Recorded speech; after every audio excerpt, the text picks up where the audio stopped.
Alam kong hindi ka interesado sa buhay ni Chawat, pero panoorin mo kung ano mga nangyari sa araw ko. Charot. Bali naman ho ako yung nagising ho diyan ay normal day lang ho. Kung para sa akin nga ho ay di alas 7 nga ho ng umaga ho diyan o pa alas 7 nga ho ng umaga. Bali pagkabangon ko pala diyan di ako nag-exercise lang ho diyan ng liig ko nga ho diyan. Tapos ako nga ho diyan. Pagkatapos puro ho diyan. Basta pagkatapos ko naman ho diyan mag-exercise nga ho ng aking leg ho, di ako naman ho diyan ay nagdasal nga ho. Di pagdadasal ho natin itong araw na ito na maging ligtas nga ho, di magpapasalamat ho tayo na dagdagan ho ating buhay, ang ating edad, ang ating taon, ang ating buwan at tayo nga ho ay buhay pa, edi tayo ngayon magpapasalamat pa dahil nga ho tayo ay nagigising nga ho pagising sa umaga, yun nga ho isang biyaya nga ho dahil parang ako kay Chawat, baga pagkabang ko diyan ay magtitiklop ng kumot, yun, wala palang kumot ho diyan si Utoy. Bali pagkatapos ko nga pala din, ako nga ho ay dumiretso muna sa may kusina nga ho, dahil ako nga ho diyan ay mag-aalmusal nga ho.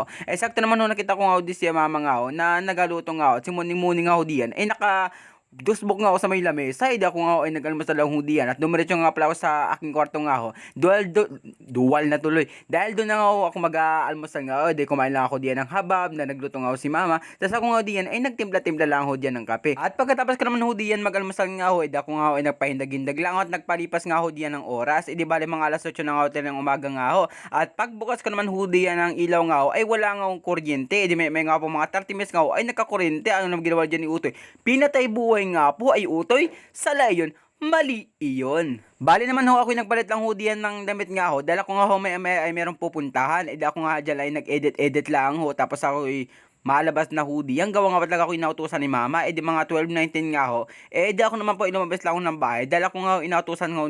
Ipaulit-ulit na lang Utoy. Bali ako nga pala napapunta nga ho ni mama nga ho. Sa may bayan nga ho. Di may pala makarating sa tindahan. Di yun. Tuloy ang hanap buhay. Bali ang ginawa ko lang ho diyan. Di ako nga nagpalipas oras lang ho. Tapos ako nga bilang inutusan nga ho ni mama. Napumunta nga ho kay ate nga ho. Para dalhin naman po yung isang nga ho inadala ko ho diyan. Di may nga pala makapunta ka na nga ho sa may baba. At makakapunta ka at makakarating nga ho diyan kay ate nga ho. Ako hindi nila ko lang kay ate nga ho. At ako nga ibinigyan pa nga ho diyan ng regalo. Abay, thank you na thank you. Maraming salamat. In English pa ni Utoy. Tapos may nga pala, pumunta nga pala ako sa may Big Bro nga ho. Dahil ako nga ho ay para ho nag-a-creep. Ipagbigyan nyo na nga ho si Utoy. Dahil nga ho ay birthday naman. Bali, nagtagal nga pala ako dyan siguro mga 2 to 3 minutes nga ho. Tapos ako nga ho ay nag-order lang ho diyan ng strawberry ho yata. Yun, strawberry prop nga ho. Di may naman po ikaganda ho diyan ng ano Utoy. Ng view nga ho. Gawa mo talaga ay matatagpuan lang ho itong Big Bro na ito. Isa may likod nga ho ng mismong market nga ho. Tapos may nga pala dumating na nga ho yung order ko at sabi ko nga strawberry nga ho ang order ko niyan. Tapos napakasarap nga ho diyan. Abay hindi po ako nagsisunod dahil sa sobrang sarap nga ho niyan.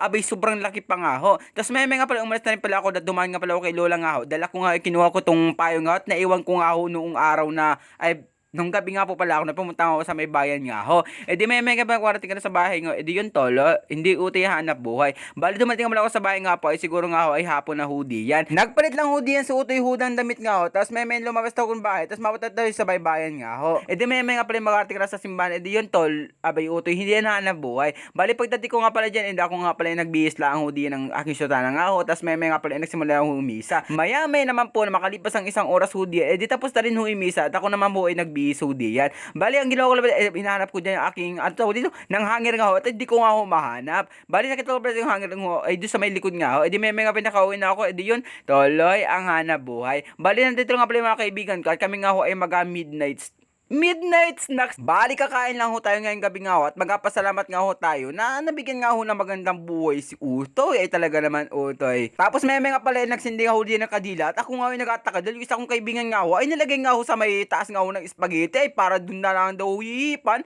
Abay Utoy, sala yun. Mali iyon. At pagkatapos ka naman ng kantahan ho diyan ng happy birthday nga ho si Utoy, di naman po kami kumain lang ho diyan, tapos nagkwento-kwentuhan lang ho, tapos nagtagal nga ho kami diyan ay mga isang oras nga ho. Tapos may hindi ko na malayan, yung cellphone ka pala ay nandito sa tao na ito at pinakalman nga ho. Tapos may naman po na matapos na kami diyan magkwentuhan, mag-inuman. Tapos nga ho, pumunta kami sa may kubo diyan, dahil kami na tumambay lang ho diyan, siguro mga 2 oras nga ho diyan. Tapos nagjoke-joke lang ho, tapos nagkwentuhan, tapos nagkwentuhan, tapos nagkwentuhan nga po dahil sobrang sayo ng gabi na yan. Gawa nga pa taga yung isa namin kaibigan yan ay nag-pinatawa. Ay paano ho kasi ay yung pulutan ay inagawang parang hapunan. Abay Utoy, sala yun, mali iyon. Kaya naman maraming salamat ho sa mga bumating nga ho ng happy birthday kay Utoy. Kaya naman dito ko napapunta itong video na ito at huwag niyo magkakalimutan i-share at i-like ang video nito. Kaya paano? Yun lang, salamat sa pagsama. I love you.